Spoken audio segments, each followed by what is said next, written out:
Cricket Diary with RJ Yuvi. Only on Radio City. So you've played more than 10 test matches, more than 100 ODIs and about 35 odd T20s for West Indies. Which is your favorite format then, Smith? It's easy, man. I had always loved T20 cricket. So for me, I was happy that it came in. I think it probably prolonged my cricket career a little longer. But I know other people will more tend to talk about test cricket and stuff like that. But for me, the T20 format was one of the best inventions for me. So if I've interviewed 10 cricketers, 9 of them have said test matches. You're the first one saying T20s. What is your reason? Why would you rate T20s above test matches? I think for me, it suits my game. And I've always liked the excitement in cricket. The more it's more intense, and I'll be honest with you. I always think that Test cricket was boring, but it was a way of getting into international cricket. Anyway, I had a great start to my international Test career, but the other games were just split up. I didn't have a good run on and stuff like that. But after T20 came in, I start to get a lot of interest. So for me, I find that T20 has done a lot more for me than. That's why I would put it ahead of Test cricket. But cricket in general is just what I love. Test debut against South Africa, 2004, 100 on Test debut. That should be the best feeling to start off. Of course, it is. It's a great feeling with the likes of Sean Pollock, Antini, Andre Nell, Jack Callis, Paul Adams. So I had a good start, but I just think that I didn't carry on or actually live up to what I had started with. But, you know, in cricket, you get people, they see you and then they always go and study you back. Whereas in the West Indies, we didn't really have that. And I still think we don't have it because we're way behind in advance in our cricket. But I think with a little bit of luck, I'm sure that we can change it. You just need everyone to come together and have that one goal, and that's building West Indies cricket again. So with India and West Indies are pretty much similar when it comes to the passion for the game. And India has risen with time when it comes to infrastructure, the domestic cricket. They're solidified on the world map of cricket probably. What do you think has been the prime reason for the downfall of the legendary cricketers that come from West Indies? Why has West Indies been so low with probably bigger players, better infrastructure? What do you want to have to say about that? One, the structure. That's one of the main things. The whole build-up of the West Indies that comes together and they're planning. And I think money, because money is a big part of it. You would know that most of the time. Well, all the years we were at the top of the world was when there was not as much money. I mean, and then it's just the way I think that we bring together our teams. Like we have a very young team, a very inexperienced team here in England now. But I hope that these guys will learn and they get enough time to play their cricket or to get into international cricket, because sometimes you see someone in a debut series and then you don't see them for the next 2 or 3 series down the line, and it's not good. And so you need to have them get accustomed to it, because I don't think we play enough cricket in the Caribbean to compete with anyone in the world, barring T20 cricket, where we have a lot of people going over play franchise cricket all over. But other than that, Test cricket, even in one-day cricket, we play 7-8 one-days in a season. In the 4-day cricket, it's limited to 5 or 6 or something like that this year. I mean, you know, you have 7 or 8 teams. You should be playing home and away games. You know, make sure that guys, when they actually get into Test cricket, they've played a few games and not played 5 and 6 first-class games or 10 first-class games, and then going into a big international cricket playing against a team like England now. Look at Anderson, 700 plus wickets, you know, and these guys are guys that you're going against that are seasoned international players. And it's hard. I really wish our young guy that opened the batting yesterday, he looked solid, could have gone on and made some more, but it happens. So, and I don't, that's why I don't really try to come down on our guys now, because our structure is very, very bad. It's poor, to be frank. And until we start to do something about it and stop going against this region and the next one, we got to come together as one. And if not, it's not going to happen. You're going to just keep going around in circles all the time, and it's going to be the same thing over. So you think all these islands of Jamaica, Barbados, Trinidad, all of them are scattered and not together? I think you'll find some of the like Jamaicans and Barbadians normally tend to stick together, and then like you have competitions. That's what I'm saying. So like you have the head of the team or of the West Indies. He's from the Windward Islands. Then you see like everybody. You get people coming down from the Windward. You got this. You got the head of cricket. This and all they come down. True. Yes, I don't mind that, but make sure it's for one goal, not just for you to get a job. I know people bash me for it, but I don't care. I want to talk and speak my mind, and I speak whatever I think is right. And for me, right is us as a West Indies coming all together and pushing the guys forward. Or we start, look, I keep saying it all the time. We always look at the team, the present team. We have on the 15s, on the 13s, you name it, coming up. Those are the guys that we have to look at and start to build back. So you give yourself like a 10-year period and build and come up. Oh, this is the team I want. All right, these are the guys. You pick 30 guys. These are the 30 guys we're going to work with year in, year round. And work with them. Don't see it. I'm trying my best to get an academy started in Barbados. Which is where my hometown is. But I'm finding it difficult to get someplace to get it started. But if I can, I'm definitely going to go. I'm going to keep trying, because that's the one thing that I believe is needed in the Caribbean. We need to have academies and proper academies. But if I can get mine started, I know it can help Barbados in the long run, providing they give me the opportunity to work with the guys, because I'm going to have all kinds of guys coming in. You have a lot of legends around. And I'm part of the legends in Barbados now. So you got like Desmond Haynes, you got Sagari, if I can get him to come out, because he's getting older now. So it is limited time for him to move around. But you have a lot of experienced guys that have played before. You don't even need for them to come in and coach anyone. You just need them to come, have a presence, motivational speeches, and that kind of thing for these guys, because a lot of our young cricketers don't know the legends. And it's easy as we know outside, like India, in England, and all around, they don't know them at home. And it's a shame, because those are some of the things that we should be teaching in the schools all the time. What do you think on the ground level is the problem that such a player like you, a legend from West Indies, is struggling? Is it politics primarily? Where are things stuck then?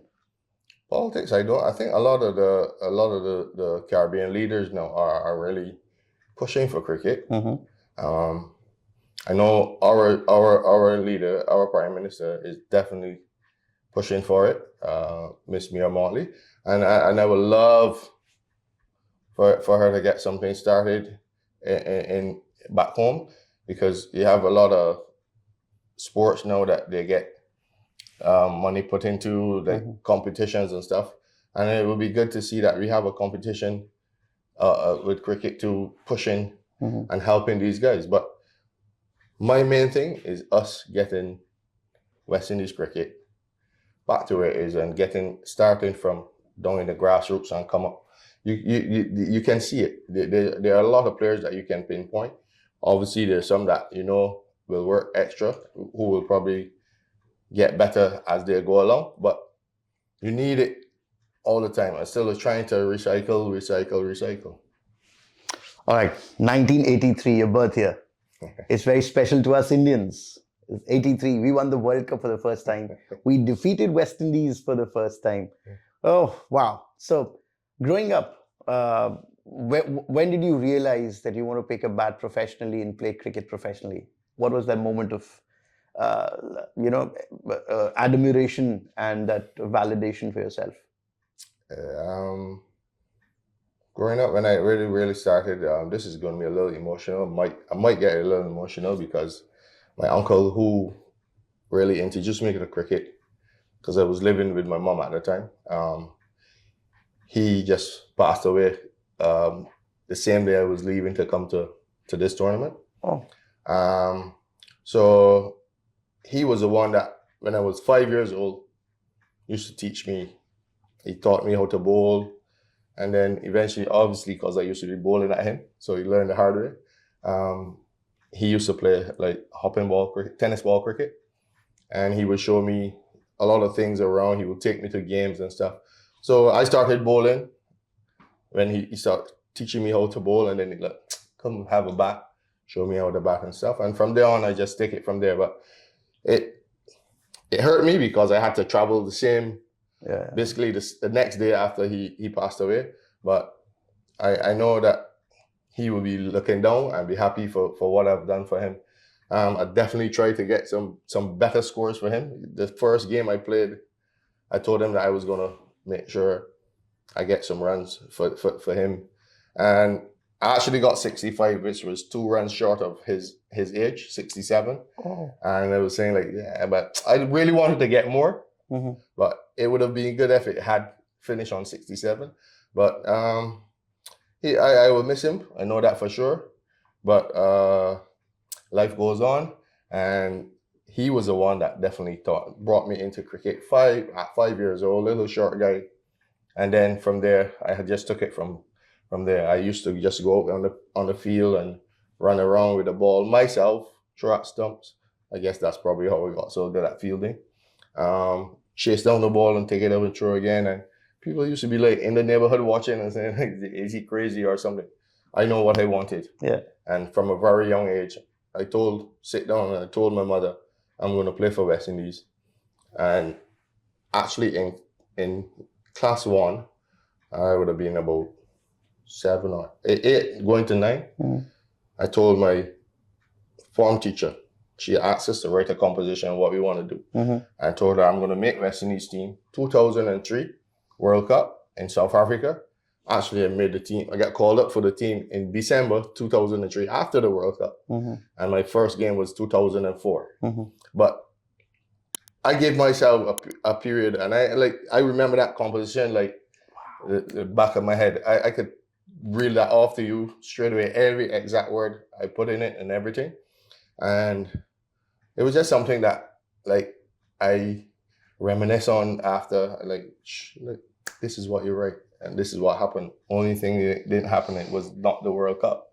So it was something that I really enjoyed, and cricket has been my life. I tell people all the time, I love cricket, and as much as I can play cricket, I'm going to play it until I can't run or till I can't see a ball as I want to see it. So you made me emotional. I am actually in tears listening to the fact that an 8-year-old kid, 9-year-old kid would write that would want to play the World Cup and just post the World Cup then. But 2012 World Cup, woo! Happy moments. Yes. Take me through that. T20, your favorite format, 2012, West Indies win the World Cup. How was the feeling? How was the scene? How did you feel? That was special because, we were playing in the tour. We played Australia in the prelims and they beat us. And, yes, they beat us in the prelims. And we were like, this game, it was the game that really made us start to come together and say, look, this is what we have to do. Stuff like that. That year, that team, we could have picked anyone. Mm-hmm. Everyone was just fitting into the team as we wanted. And going forward, when we meet Australia I think it was the semi-final we played then, we just knew that we were going to beat them because the stage that we were at Mm-hmm. and the mind frames we were in, we just going forward all the time. It got into I think it was the quarterfinal first. We played New Zealand, and we got into a super over. And in the super over, they needed 2 runs to win.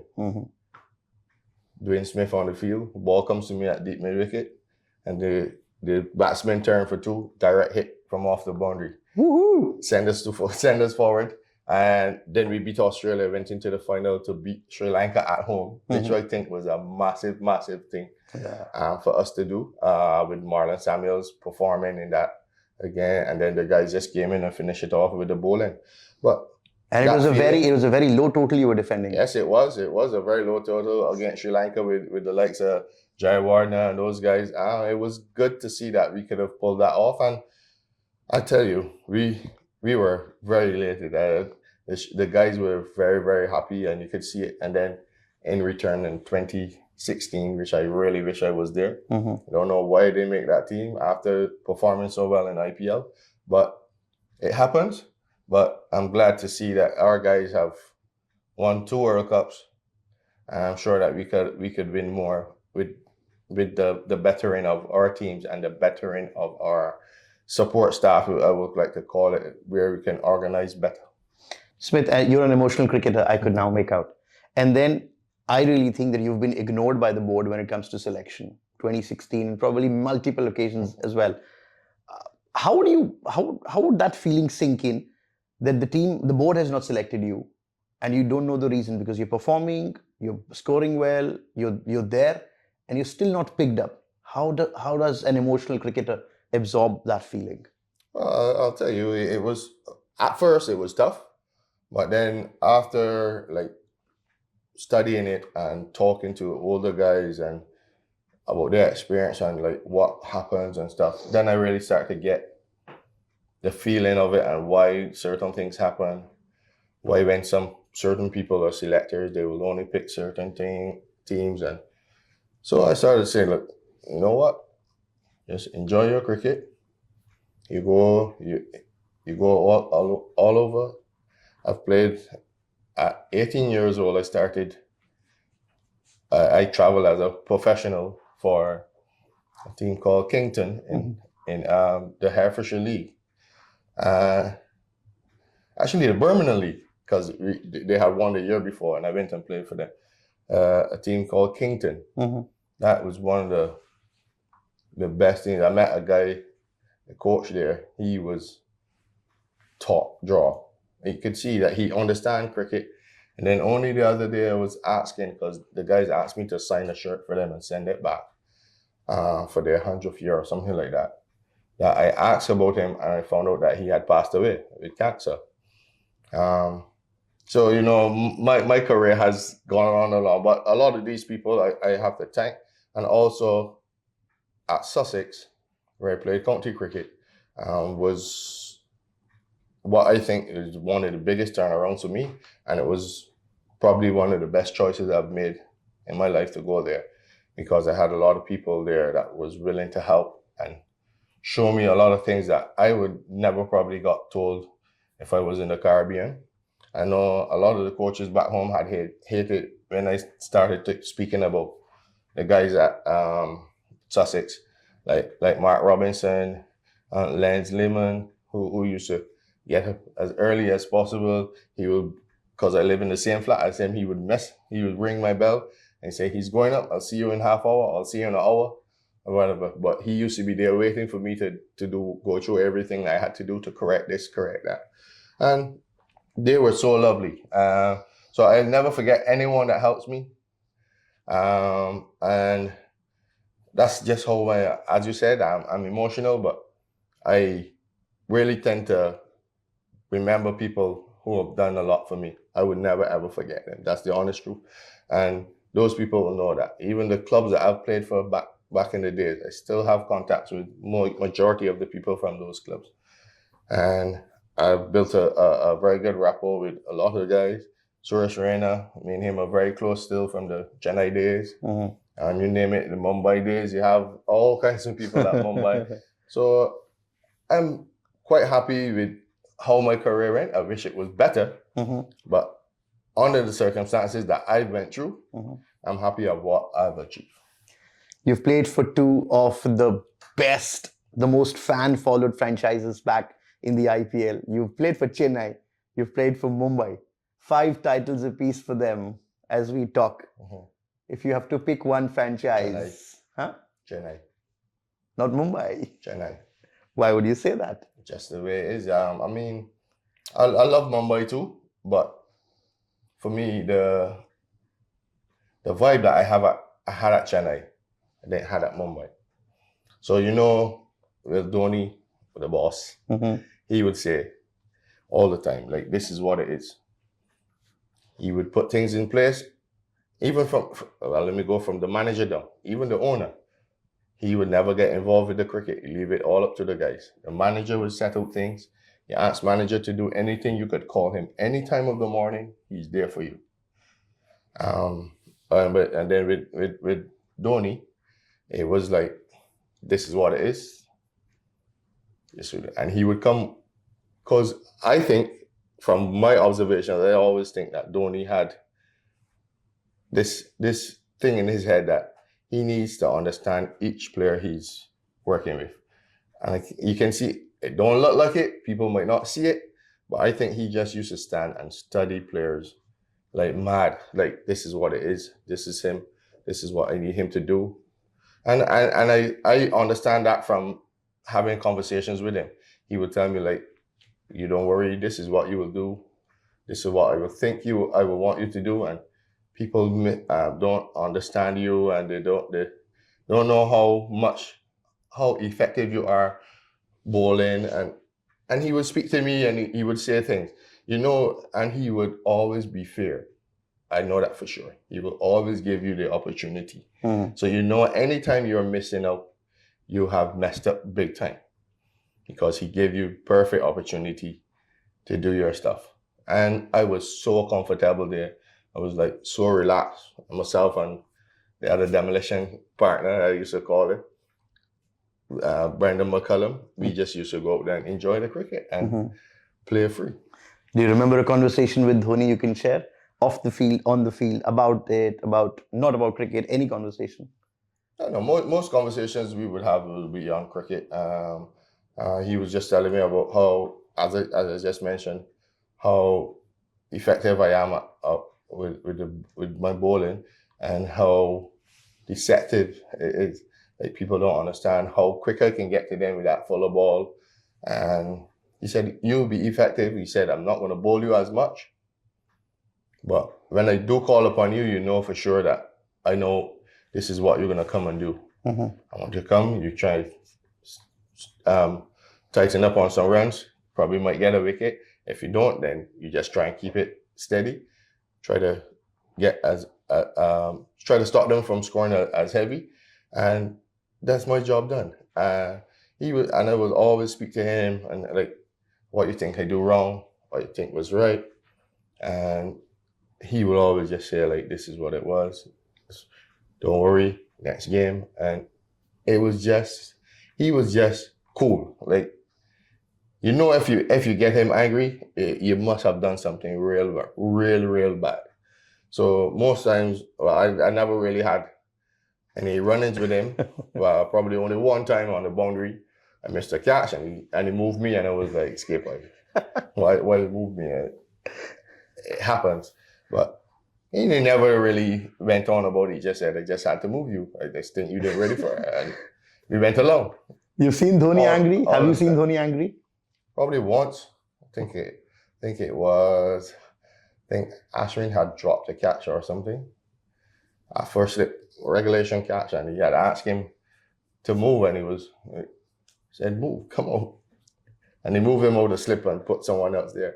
That's probably the only time, like, close to being angry. I think the other time was when they stopped food from coming into the hotel for him. I think that was one time he moved from that hotel one time. I can't remember the hotel name, or even if I remember, I won't mention it. Okay. But that was back in India? Yeah. Or Dubai? In India. He moved hotels right away. The entire team? Yep. So it was something to gain, but you know how it goes. That's the man. Do you And- really think that good captains make good players? Or it is the onus of an individual player also? But you still have to be good enough to make a captain be good as well, because a captain can only do certain things and think, oh, this is what's going to happen, or this is what I think, and it happens, then you look real good. If it don't, then people start to question it. But Dhoni's, I think, how he managed people, he was really good on that there as well. And also to mention, I can't leave him out, Stephen Fleming. Because I thought he was a great captain when he was playing, and going into the coaching, I think he was just relaxed. Me and him used to have proper conversations as well, and sometimes, because I love golf, sometimes during the tournament, I would ask, Coach, can I go and play some golf? I just want to get away from cricket. I don't want to do anything. I don't want to practice. And he said, go ahead. As long as you come back when you're ready and you put in your 100%, I am happy for that. And then there were days that he would say, I don't think you should play golf. I just think you need to come in, let's work on something. And he would take me into the nets. We go early, work on something, and then we do it, and then all is good. So I can't not give him when he's giving me. So he would allow me to go and play golf, which take me away from the cricket, relax my mind, come back, you're fresh, ready, perform. And that was just all of it. But look, I had a great... We're talking about Chennai, we're talking about Dhoni. Have you partied with Dhoni? Does he party? Is he like, we have won an important game or a tournament, let's party together? Is it a party thing? I don't think he parties much.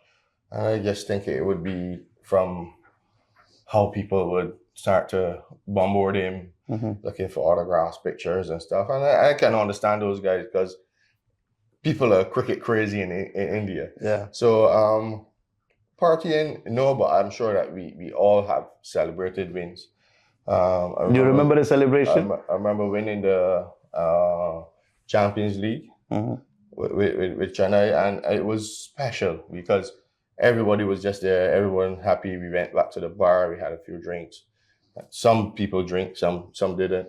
But as soon as it gets out of hand, the other guys that will have to leave, like the Rainers, the Dhonis, they will have to go on. Well, it was just fun, and the partying, couldn't really do much partying because of the whole IPL, the whole setup with fixing and stuff like that. You got to be careful. So it hasn't been much partying, but we would all celebrate within the team. We had the team song and all that, so it was good. I've heard this somewhere that Mahendra Singh Dhoni's room was always open 24/7. Any player can walk in anytime, talk about anything. Is that true? That is very true. Very true. He always used to have some guys would go up and chill with him and have a chat. I'm sure they would have food and stuff up there and stuff. So he was always open, and that's where I can tell you where he would have known all of his players. When he wanted to know, he know the guys that would really go and party. He know the guys that would sit in and chat. He knows some of the guys that would come and sit with him, have a chat. He know what he wanted to do. And have you gone out? Have you gone into his room anytime? I don't recall going to his room. And I know I went to his house. He had invited us to dinner to his house, which was a lovely night because everyone just went and enjoyed it, and it was good to see. He's a relaxed person, and you can see that in him. He never puts you under pressure, so when he wants you to play at your best. That's my observation, and I think that's what he always tried to put out there. You're relaxed. Once you're relaxed, you're there. You know that if you're doing anything to piss him off or make him mad, that's the end of you. And he's straightforward. Nothing is wrong with that. You come, you do. This is our plan. This is what you fit into. And I don't think he will pick a team unless he knows that you're going to fit into what he wants to see. And it all played out all the time, and you can see it. He's won 5 competitions. Can you question Dhoni that why is this not this and this not that? Is it that open also? Yes, I have. I don't know about the others, but I have asked because if something is done and I don't understand it, I will have a question. Ask the question. What if it's a And- disagreement with what he says? Well, then you will talk it out. But I wouldn't. If it's a disagreement, I would probably not mention it on the field because I don't want it to go the other way. You would probably like to just leave it as it is and then talk about it after. And as I told you, when he had moved me on the field after missing a catch, I had went to him after the game and spoke to him about it. And he had said, "Look, this is what I wanted." And it looked like you were into the game, so it brought you in from there so that someone else there could go and cover. So I had always liked his approach, and he would always make sure that you know what, even if you were wrong or right. So I never had a problem with him, and I always think that he was very open. With his age catching up now, do you think he's going to play the IPL next? I think he should play for as long as he wants to play. I don't think you can stop him. It's all up to him. He will stop when he wants to stop. And I think they all know when it's time to give in. Dhoni has been special. He has been very good for India. He's been very good for Chennai. So he owes no one nothing. So it's all up to him now for when he wants to stop. Do we see you coming in any of the mentorship or the other managemental programs for Chennai or any other franchise for that matter? I'll tell you, I'll never refuse it. I think it is something good, and that would be an experience. That would be an experience. One final question. When can we see you spinning the tables? I've heard you have a lot of interest in DJing. Me, not me. Yeah, the wrong person. I don't Really? DJ. No, I don't DJ. Yeah. I will go out and party, but I don't DJ. What is with the West Indies culture? My interest is golf. Golf. Yes. But professionally also, probably? It's too late for me to turn a professional golfer. But golf is my. What is it with all the cricketers after retiring? Golf is the thing. I know a lot of Indian players. South African, Jack Cullis was talking to you the other day. You go into the shoes of playing golf and take it seriously for that matter. But you can relate it with cricket. The only thing is that the ball is not moving. You are the person that has to move the ball. Right. But I think, and it's also there's a lot of friendly banter with it as well too, and there's a lot of bets on it. So we bet on holes and stuff like that. So just a little friendly betting, you know. So get the guys up for it, and we go. Sometimes we even do it for either lunch or dinner for drinks, anything like that. So who's your favorite golfing partner? My favorite golfing partner from the cricket fraternity? Shamar Brooks, Jason Holder as well, because we live in the same island, and most of the time we will play together. Someone back in India probably? You've played with someone? Yeah, I've never really played with. Dhoni came out a couple times. Dhoni. Who else? Dhoni would be good with the swing that he has. Raidu had came out. Raidu's really good. Dhoni's swing, but he doesn't like to use a driver. I don't know if he uses a driver now, but where he has more time now to play golf. But he had came out a couple of times, and as I told you, like people just start to bombard him, which is you don't want it. You know, sometimes you just need to relax. But I don't think that the Indian supporters believe in that. They don't know. They don't understand it. They just go crazy over these guys. Will Dhoni make a good golfer post-retirement? I'm sure anything he goes into, he will want to be good. I'm sure of that. I'm telling you. But golf is I just think it's so much related to cricket.